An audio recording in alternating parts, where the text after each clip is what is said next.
आज के लेक्चर में हम डिस्कस करेंगे thermal stress for composite material. Thermal stress composite material से मतलब ये होता है, कंपोजिट मटेरियल मतलब दो मटेरियल को जोड़ा गया और दो मटेरियल को जोड़ करके फिर उस पर थर्मल स्ट्रेस प्रोड्यूस की गई। तो उस थर्मल स्ट्रेस वो कितनी अमाउंट में प्रोड्यूस हुई है वो स्ट्रेस अपन को कैलकुलेट करनी होती है। तो आज हम पढ़ रहे हैं कंपोजिट मटेरियल थर्मल स्ट्रेस। ठीक है, मैंने दो बार लिए। पहला डेट इज स्टील, ये स्टील का बार है, और दूसरा जो बार मैंने लिया वो है कॉपर। एग्जाम्पल के तौर पे सपोज ये है मेरे पास कॉपर। ठीक है, अब अपन लोगों ने प्रीवियस लेक्चर में पढ़ा था कि जो अल्फा होता है, alpha means thermal expansion coefficient. Thermal expansion coefficient ये मटेरियल की प्रॉपर्टी होती है। मटेरियल की प्रॉपर्टी से मतलब ये है कि अगर कॉपर है तो कॉपर का अल्फा कुछ और होगा और उस अल्फा पे डिपेंड करेगा कि ये कितना एक्सपेंड होगा, यानी अल्फा डिसाइड करेगा कि ये कितना एक्सपेंड होगा। सिमिलरली ये स्टील है, तो अगर स्टील है तो स्टील के लिए अल्फा की वैल्यू कुछ और होगी और ये अल्फा डिसाइड करेगा कि ये कितना एक्सपेंड होगा, क्योंकि ये मटेरियल की प्रॉपर्टी है। ओके, अब क्या किया गया कि पहले मैंने इसे फ्रीली एक्सपेंड कराया। फ्रीली एक्सपेंड कराया तो ये स्टील की रॉड है। सपोज ये स्टील की रॉड एक्सपेंड हो गई, इसके अंदर एक्सपेंशन कितना आया, मैंने मान लिया delta L thermal expansion in steel यानी एल एस। अब कॉपर के अंदर कितना आया एक्सपेंशन, ये जो कॉपर के अंदर एक्सपेंशन आया इसका अमाउंट मैंने मान लिया delta L C thermal expansion. तो कॉपर के लिए मैंने इतना अमाउंट मान लिया, ये इतना अमाउंट मैंने मान लिया।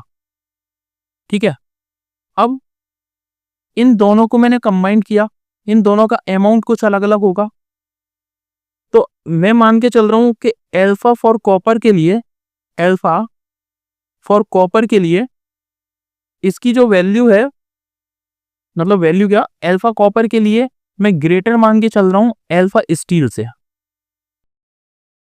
अब हम एक चीज जानते हैं कि delta L is equals to L alpha into delta T होता है। अगर मैं कॉपर के लिए डिटरमाइन करूं तो delta L C is equals to L into alpha C into delta T होता है। मैं मान के चल रहा हूं कि दोनों को मैंने सेम टेम्परेचर डिफरेंस प्रोवाइड किया। सेम टेम्परेचर डिफरेंस से मतलब ये हुआ कि मैंने अगर दोनों को 1 डिग्री सेल्सियस टेम्परेचर इंक्रीज किया, इसे भी 1 डिग्री सेल्सियस इंक्रीज किया, इसे इसका भी टेम्परेचर मैंने 1 डिग्री सेल्सियस इंक्रीज किया। ठीक है, तो अगर 1 डिग्री सेल्सियस इंक्रीज किया तो दोनों का टेम्परेचर तो सेम हो गया। ठीक है, मैं मान के चल रहा हूँ डेल्टा एल एस स्टील के लिए कितना होगा, L alpha S into delta D. तो टेम्परेचर डिफरेंस दोनों का सेम हो गया। लेंथ इनिशियली मैंने जितनी लेंथ इस कॉपर वार की ली है उतनी ही लेंथ मैंने स्टील की लिया। अब मैंने जैसे ही इसे हीट प्रोवाइड की तो देखो अल्फा सी की वैल्यू ज्यादा है, अल्फा एस की वैल्यू कम है, तो इसका मतलब इसका डेल्टा एल सी यानी इसकी लेंथ ज्यादा इंक्रीज होगी और इसकी जो, क्योंकि इसका अल्फा कम है तो इसलिए इसकी डेल्टा एस इसकी लेंथ कम इंक्रीज होगी। राइट, जब मैंने इन्हें फ्रीली एक्सपेंड होने दिया, अब क्या हो रहा है कि मैंने इन्हीं दोनों मटेरियल को मैंने कंपोजिट बना दिया। कंपोजिट कैसे बना दिया, मैंने क्या किया,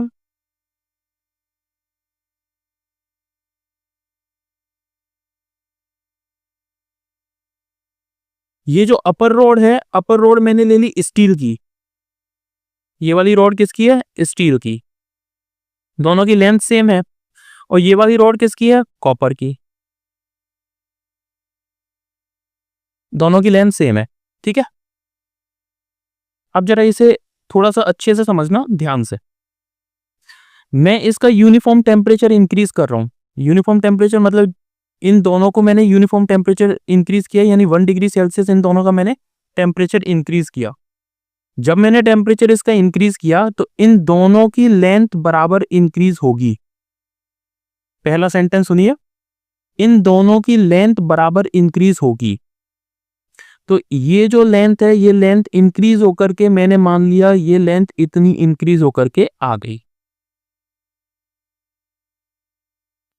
अब क्या हो रहा है कि जैसे ही इसकी लेंथ इंक्रीज हो गई, लेंथ इसकी कम इंक्रीज होनी थी, इसकी ज्यादा इंक्रीज होनी थी, राइट।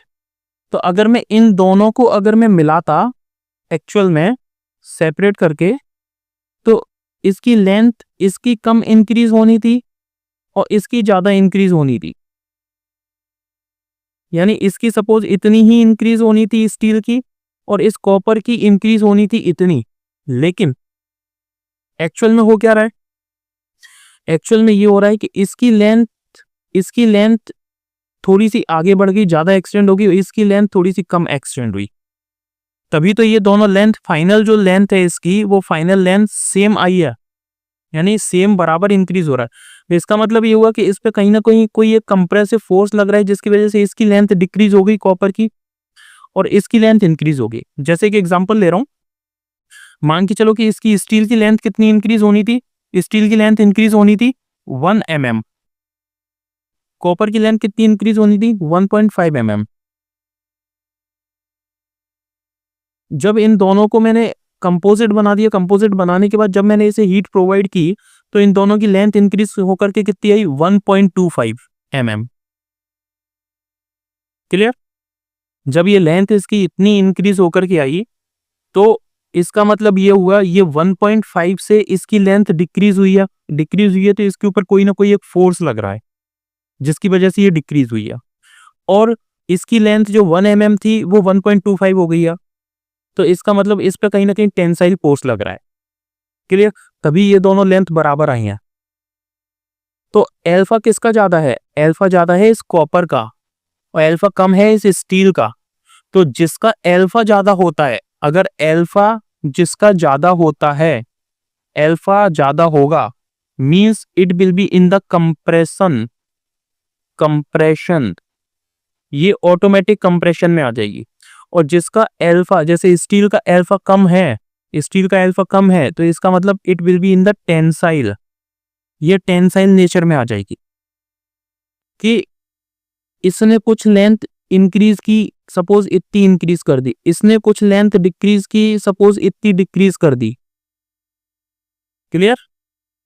इतना अमाउंट इसका इंक्रीज हुआ और इसका इतना अमाउंट डिक्रीज हुआ, फाइनल लेंथ आ गई मेरे पास ये। ठीक, इतनी सी बात। तो ये जो कंप्रेसिव फोर्स लगा है और ये जो टेंसाइल फोर्स लगा है, ये टेंसाइल फोर्स और ये कंप्रेसिव फोर्स क्या इक्वल क्वांटिटी में होंगे तभी ये इक्वल आए हैं। क्लियर। तो मैं इसे लिख सकता हूं कि जितना इसने टेंसाइल फोर्स लगाया उतना ही इसने कंप्रेसिव फोर्स लगाया, तभी ये बराबर लेंथ पे आए हैं। तो मैं इसे सबसे पहले लिख सकता हूं कि P फोर्स इन स्टील, ठीक है, P is in the force in steel और PC is the force in copper.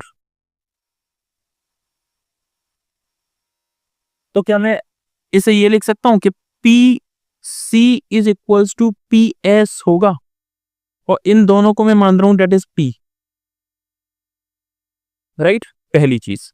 अब दूसरी चीज देखिए, जितना डिफ्लेक्शन इसके अंदर आया उतना ही डिफ्लेक्शन स्टील के अंदर आया, दोनों के अंदर बराबर लेंथ इंक्रीज हुई है।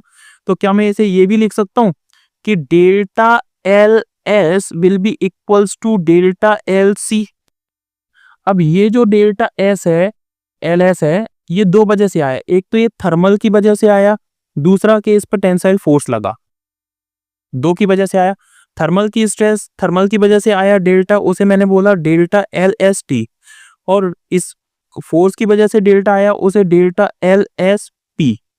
सिमिलरली यहाँ पर कंप्रेसिव है तो ये डेल्टा L डिक्रीज हुआ तो ऐसे मैं लिख रहा हूँ माइनस डेल्टा LC, प्रेशर की वजह से डिक्रीज हुआ मतलब फोर्स की वजह से, और इसकी वजह से डेल्टा L कितना हुआ LCT इंक्रीज हुआ, ये इंक्रीज हुआ। इस वाले पॉइंट को वीडियो को थोड़ा सा भले ही पीछे मूव करा के एक बार देखना, लेकिन इसे अच्छे से समझना। अब देखो, मैं इसकी वजह से क्या लिख सकता हूं, डेल्टा एल एस, इसे मैं लिख सकता हूं इस डायग्राम से, देखो delta delta L S T plus delta L S P. Similarly delta L C को मैं क्या लिख सकता हूं, delta L S T minus delta L C T और delta L C P. Delta L S thermal की वजह से change in strain upon change in length कैसे डिटरमाइन करते हैं, थर्मल की वजह से आता है change in length, that is L alpha S into delta T, right.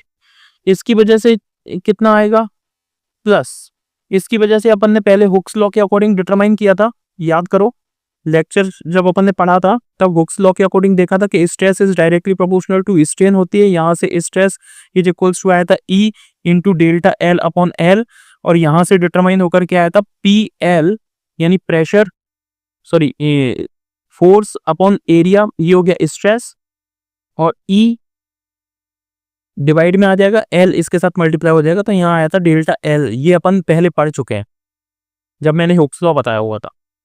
तो इसके अकॉर्डिंग मैं इसे लिख सकता हूं पी एल अपॉन ए ई किसका, स्टील का,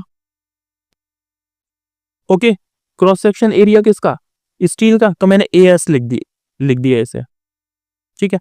सिमिलरली इस वाले को मैं अगर सॉल्व करूंगा तो इसे मैं सॉल्व करके क्या लिख सकता हूं, L into alpha C into delta T plus P L upon A C E C, यहां पे माइनस आएगा।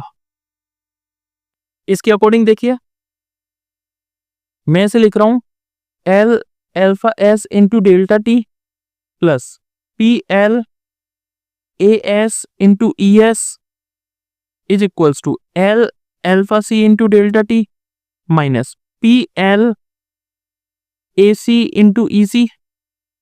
यहां से अगर मैं देखूं तो इन दोनों को मैं इस साइड लेके आ रहा हूं, मतलब L alpha S into delta T minus L alpha C into delta T is equals to, इसे इधर लेके जा रहा हूं, ये कितना हो जाएगा, minus P L A C E C minus P L A S E S. इन दोनों में से माइनस कॉमन लेकर के अगर मैं काटूंगा तो इसका फेस चेंज हो जाएगा, इसका फेस चेंज हो जाएगा, तो ये कितना आ जाएगा, L alpha C into delta T minus L alpha S into delta T. यहां से मैंने माइनस कॉमन ले लिया, यहां से मैंने माइनस कॉमन लिया, तो ये आएगा P L A C E C plus P L A S E S. Minus से माइनस कैंसिल आउट, इसमें से एल कॉमन लिया, इसमें से एल कॉमन लिया, इधर एल कॉमन लिया, ये एल कैंसिल आउट। तो क्या इसे ये लिखा जा सकता है कि alpha C minus alpha S into delta T is equals to P upon A C into E C plus P upon A S into E S. This is the equation. ये इक्वेशन सबसे ज्यादा use होती है जब भी thermal stress अपन लोग calculate करते हैं तब, ओके। तो ये इक्वेशन आपको मेमोराइज करनी पड़ेगी, या फिर आप इसे इसी तरीके से जिस मेथड से मैंने ड्राइव किया है उसी मेथड को आप अप्लाई करो। तो आपको देखो इसमें यही दो लॉजिक हैं, पहला ये है इट विल बी इक्वल, दूसरा इसमें फोर्स विल बी इक्वल। बस ये दो लॉजिक लगा करके अगर आपने इसे कैलकुलेट कर लिया तो ये आप इसे कैलकुलेट कर लो। क्लियर? Okay, thank you.